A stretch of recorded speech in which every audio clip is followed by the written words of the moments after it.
I'm going to call him H because that's what I call him because I'm not going to mess up his name. So H, of course, was Defensive Player of the Year in the Big East. Again, brings a defensive presence. I feel he has a huge upside. He hasn't been playing basketball that long, and so he's steadily, as far as improving. Again, has great character, great work ethic. And a story about him is we do a drill when we come in to work out. That what we do is we have a guy drive in, you block a shot, you go touch on the sideline, you come another guy, so you get 5 straight block shots. And H touches about 12'7" on the board, so that's the highest we've had anyone come in the last 2 years. So he gets up extremely high. So he's getting up and he's blocking the shots, and he keeps on sending them out of bounds. So I go up to him and I says, H, I said, what good does that do me by you blocking a shot and sending it out of bounds? And he looks at me with a big smile that he has. He goes, Coach, the crowd goes crazy. I actually came down to America with, like you said, limited basketball. I only played half a year to a year before I came. So in total, I have 6 years of basketball under my belt, you know, and I wanted to learn, and I gave it all I have every single day. I left my family and everybody that I loved in Africa to come here and build a future for my life. So I had to mature at an early age and really be ready. And all the process that I've been through, every places that I went through, everyone could tell you that I'm the type that really get attached to everywhere I go. You know, I'm here for my future, but I love every people, everyone that want to help me. And as you know, I'm really dedicated. So it's been a tough process, but it's not the end of the road. You know, I still got a long way to go. 6 years of basketball doesn't mean this is my best. So hopefully Coach Flick right here is going to teach me how to keep the ball inbounds and everything. But I got a long way to go, and I'm really looking forward. This is a great opportunity for me. Talk about coming here as 16 years old, leaving family behind. Now that you're going to be drafted by an NBA team, I wonder what the family reaction is and so forth. This is like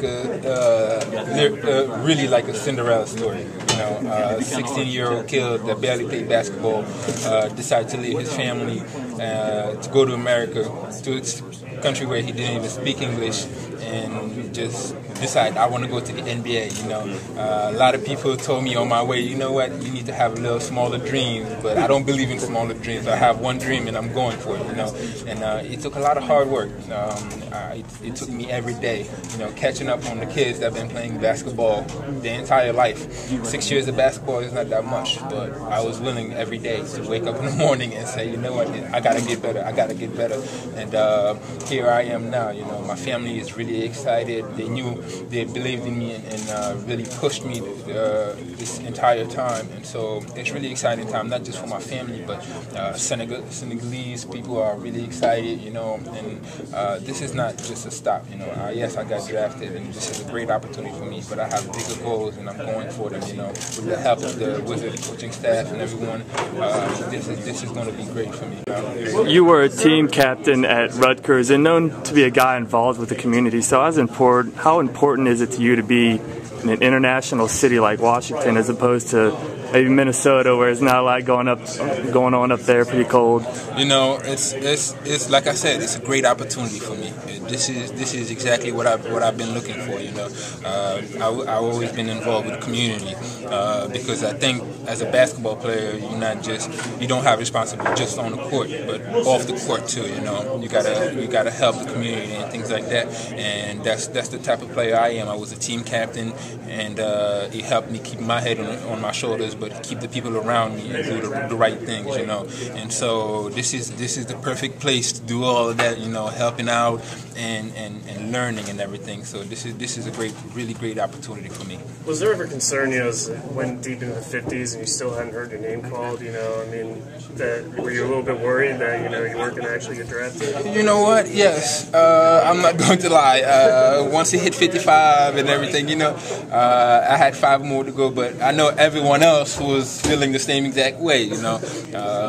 The countdown kept going, and you still don't hear your name, you still don't know what is going on. But I had faith anyways. If I had got drafted or not, you know, I would have kept on trying to get on the team and everything. And fortunately, I got picked up, you know, and I'm gonna make the best out of it.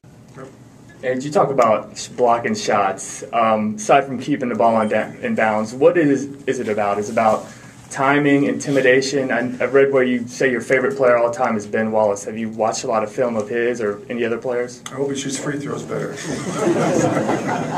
lived through that. You know, about blocking shots, really, it's a feel. It's something that I love to do, and just like Trevor just said, I don't like when people score on me anyway. So I will jump as high as I have to get that ball and everything. But it's all of it is really a feel, and I've been doing it for a while. So it's pretty much something that is in me. I can't give you a straight answer of what is exactly to block a shot, but I know I have it in me, and I count on using it really for the future.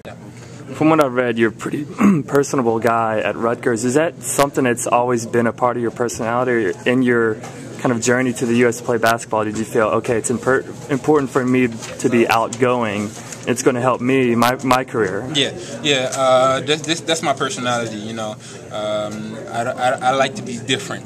I call it different because a lot of guys really don't like to be surrounded by people, talking to people, helping out others. You know, but the more you help others, somebody else will help you out, you know, and that's how I see life, you know.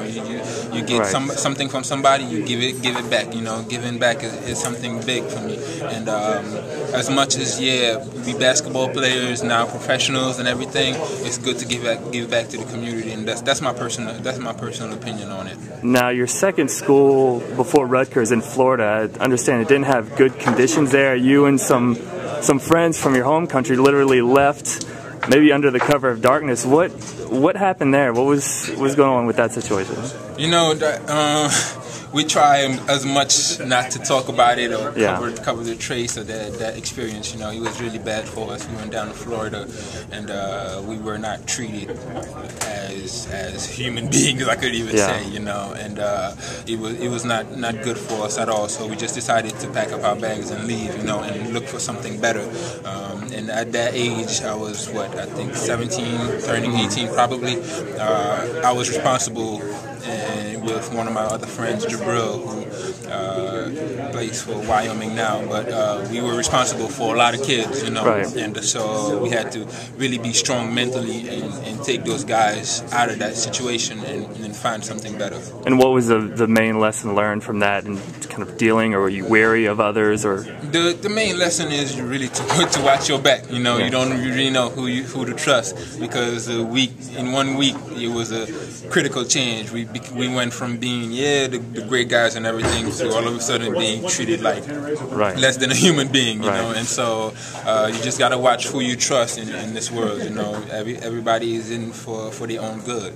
How old were you when you first thought, like, hey, I can make it in the NBA, or, you know, were you still over in Africa, or were you in the process of coming over here? I was probably already over here, you know. I was already over here. To me, everything is a learning process. It depends how fast you learn and everything. And the fact that I realized that I was learning really quick, and every day I was getting better and better and better. I started realizing, you know what, I have a shot of making it to the NBA, and I'm going to give it just more effort and everything to make it. Bigger moment for you, graduating with that degree in communications or getting selected in the NBA draft? You know what? Somebody asked me the same question, and I want to say graduating would be the bigger one, but I wasn't as anxious, and I didn't feel the way I feel after I heard my name into that draft. You know, I couldn't stop crying for about a whole 30 minutes where I had all my loved ones around me, beside my parents and everyone, and I was just like, oh my gosh, you know, I made it. You know? And it's a great feeling. It's a great feeling, but both of those are probably the two biggest moments in my life. Now, with a degree in communications, any thought of what do you want to do after your basketball career is over with? Or I'll probably be doing the same thing, you know, as you guys. You know, I'm learning still. I worked for the communication department at Rutgers and learned a couple of tricks and everything, but I'm still planning on learning more. You know, you can never stop learning, and then once I have it all, I will probably decide what I want to do with it.